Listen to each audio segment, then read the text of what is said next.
Salut Fox, c'est la fois on se retrouve pour une toute nouvelle vidéo Lego. Aujourd'hui, vidéo un petit peu attente sur Ninjago Legends 2026. Il faut savoir tout d'abord que j'ai écrit cette vidéo tout simplement le 14 avril. Il se trouve qu'aujourd'hui, au moment où j'enregistre, donc le 15 avril, eh bien, nous avons eu des reveals des sets, notamment Legends, aussi Dragon Rising saison 4 partie 2. Donc ça modifie peut-être un peu la théorie. Effectivement, on va parler de théorie qui aujourd'hui dans cette vidéo. En tout cas, je vais tout de suite vous dire qu'est-ce que moi je vois à travers du coup la prochaine saison du coup de Ninjago Legends qui devrait sortir plus tard cette année 2026. Donc on va tout de suite commencer. Les personnages, pourquoi pas, qu'on va revoir potentiellement dans cette saison. Tout d'abord, le personnage de Nate ainsi que de Jin, Mira. Trois nouveaux personnages du coup sont nommés comme étant les enfants des ninjas, en tout cas leurs descendants plus ou moins proches. Donc Nate serait relatif à Cole, Jin pour Kai et enfin Mira pour Nia. Potentiellement Jay du coup si on suit la logique, ce qui voudrait dire que niveau pouvoir élémentaire, Mira aurait le pouvoir de l'eau, mais si c'est vraiment aussi une descendante du coup de Jay par alliance, eh bien elle pourrait potentiellement avoir le pouvoir de la foudre. Jin pourrait avoir le pouvoir du feu évidemment, potentiellement l'ambre aussi, hein, si Kai est fini avec Skylar. Et on a ensuite Nate qui aurait que la terre du coup. On a deux autres personnages qui normalement devraient être là. À mon sens, ce serait Lloyd dans sa tenue issue de la prochaine série de Fion à collectionner. Et pourquoi pas, ça c'est purement une théorie, mais le personnage de Zane. Car effectivement, cette histoire, du coup, si on suit les enfants ninja, ou en tout cas leurs descendants plus ou moins proches, devrait normalement se dérouler dans le futur. Si Lloyd est encore en vie, un peu plus âgé comme on peut le voir sur sa figurine, ça voudrait dire que ça pourrait être les enfants ou alors que ça a sauté une génération. Ça voudrait dire que Zane pourrait être encore dans les parages, parce que Zane est censé être le ninja qui devrait rester le plus longtemps, hein, étant donné qu'il a une infinité de corps qui va pouvoir remettre sa conscience et tout son logiciel dedans. Donc normalement, c'est un peu le ninja qui devrait pas partir. Donc ce serait quand même cool qu'il soit dedans.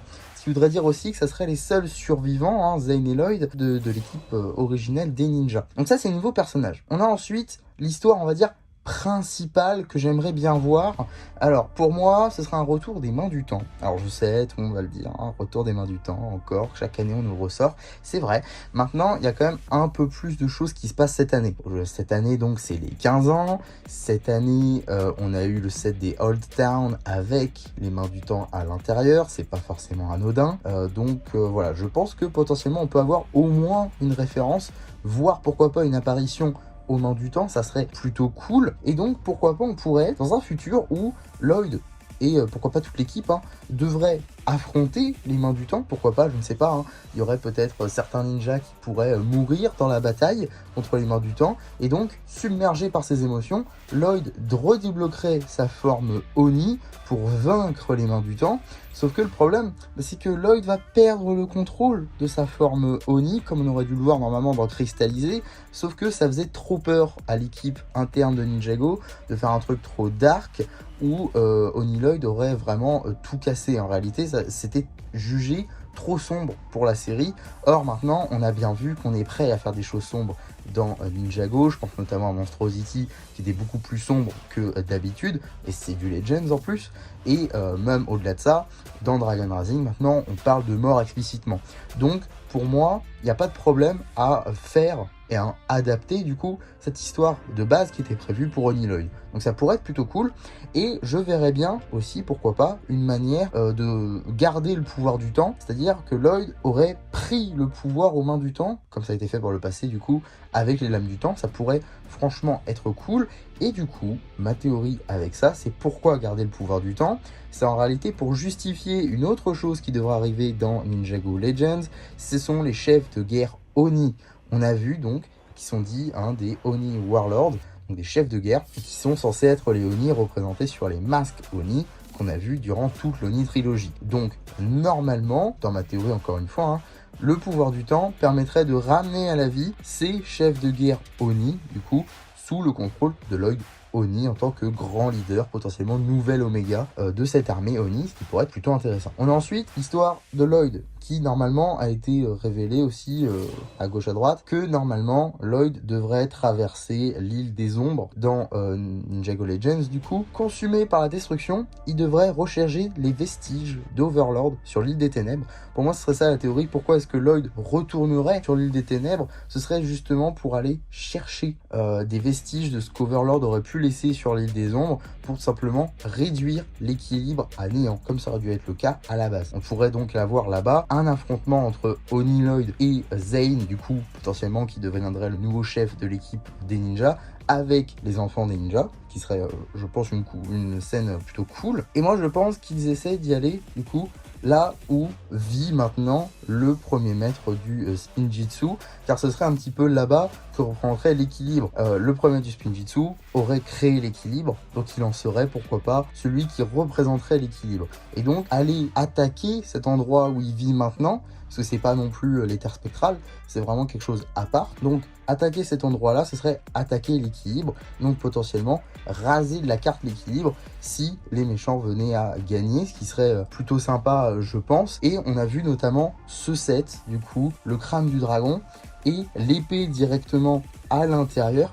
Je pense que cette épée, c'est justement l'équilibre, c'est justement cette passerelle. C'est-à-dire que si on retire l'épée, on pourrait avoir une passerelle entre Ninjago et l'endroit où vit le premier maître du Spinjitzu. Ce serait ça la théorie en tout cas. Alors, est-ce que du coup ce serait finalement un véritable futur proche? Pour moi ça peut toujours l'être, mais je pense aussi que ça pourrait être potentiellement le précédent cycle, qui voudrait dire que la fin de cette saison de Ninjago Legends pourrait montrer la destruction du cycle, et donc destruction d'un cycle, celui qui a mené à la création du nouveau, pour être plutôt intéressant. On pourrait également, pourquoi pas, voir certains sauvetages de personnages, comme l'idée a été émise que certains personnages viendraient d'un précédent cycle. Je pense notamment, pourquoi pas, à Lloyd, qui pourrait être récupéré du coup pour, pourquoi pas, être le maître de Lord Raz ou autre, car avoir une figurine de ce Lloyd là, c'est un petit peu bizarre, surtout si il n'est pas dans les autres sets, c'est qu'il a peut-être un autre rôle à part. Donc pourquoi pas le revoir dans Ninjago Dragon Rising par la suite, au même titre qu'on a revu la Terre des Monstres après Ninjago Legends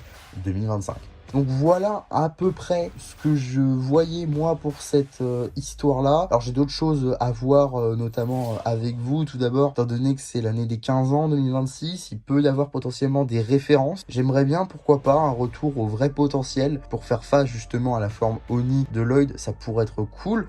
Aussi une dynamique qu'on a très rarement vue maintenant, hein. C'est Kai, Cole, Zane plus Jay du coup potentiellement, ce serait justement d'avoir une dynamique des 4 ninjas originaux à la manière du pilote et du début de la saison 1, où les 4 marchaient ensemble comme une équipe. On pourrait retrouver ça du coup dans ce Ninjago Legends, ça serait plutôt cool. On aurait évidemment des références à la saison 2 du coup, si on retourne sur l'île inconnue, à la saison 16 forcément à la forme Oni de Lloyd, la saison 7 avec les mains du temps, l'Oni trilogie forcément pour tout le background des Oni, et aussi pourquoi pas Dark Iceland, parce que pourquoi ressortir le comics Dark Iceland pendant les 15 ans si c'est pas pour en reparler après? Pour moi, je pense qu'il y aura aussi des petites références à ça forcément. Ensuite, des petites scènes sympas que je verrais plutôt intéressantes, ce serait évidemment un face reveal du premier maître du Spinjitzu. Forcément, si on le revoit, si on vient attaquer là où il vit actuellement, avoir un petit face reveal, je serais pas contre, très honnêtement, d'autant que techniquement, on sait à quoi il ressemble maintenant avec sa figurine présente dans les Old Town. Un affrontement, du coup, si on suit toujours ma logique de cette histoire-là, un affrontement entre Zane et Lloyd, qui serait une scène assez mouvante, je pense. Une dynamique enfant des ninjas, effectivement, hein, à voir comment est-ce qu'ils vont fonctionner. Est-ce que ils se connaissaient pas avant? Est-ce qu'ils ont toujours vécu comme ça? Est-ce que, à la manière des ninjas, ils vivent au monastère? Je pense que c'est franchement des questions qui peuvent être assez cool à se poser. Et si on a des réponses à ça, c'est-à-dire si on voit vraiment cette dynamique-là, ça pourrait être assez intéressant. Enfin, la défaite des mains du temps. C'est vrai que si du coup les mains du temps reviennent, encore une fois, hein, si on suit ma théorie, si les mains du temps reviennent, on pourrait enfin voir leur défaite, peut-être aussi de manière un peu plus adulte. Et on le rappelle, hein, les mains du temps, après donc la fin de cette saison, beaucoup se sont arrêtés en raison des redesigns du coup des ninjas. Beaucoup se sont arrêtés aux mains du temps. Donc ça pourrait être un moyen de vente aussi, de parler des mains du temps en disant elles reviennent. donc de parler potentiellement à un public plus adulte, en sachant que la saison 7 du coup date de 2017, on est en 2026, il y a 9 ans entre les deux, vous pouvez potentiellement parler à des fans qui n'ont pas regardé Ninjago depuis 9 ans et qui donc potentiellement sont aussi plus adultes. Donc ça pourrait être un contenu plutôt intéressant à mon sens. En tout cas, voilà pour un peu toutes ces théories, aussi mes attentes, je dois le dire, sur Ninjago Legends. J'espère que vous avez compris aussi ce que je voulais dire. J'espère très honnêtement que si c'est ça, l'histoire, ce sera bien exploité, puisqu'il y a aussi pas mal de choses, hein, même dans mon scénario, je pense qu'il y a des trucs qui vont pas, on est d'accord. Maintenant, je pense que c'est assez réfléchi, je pense qu'ils vont nous faire quelque chose de très bien, comme l'a été de toute façon Monstrosity l'année dernière. En tout cas, voilà pour cette vidéo attente. J'espère en tout cas que ça vous aura plu. N'hésitez pas à me donner les vôtres en commentaire, ça m'intéresse beaucoup.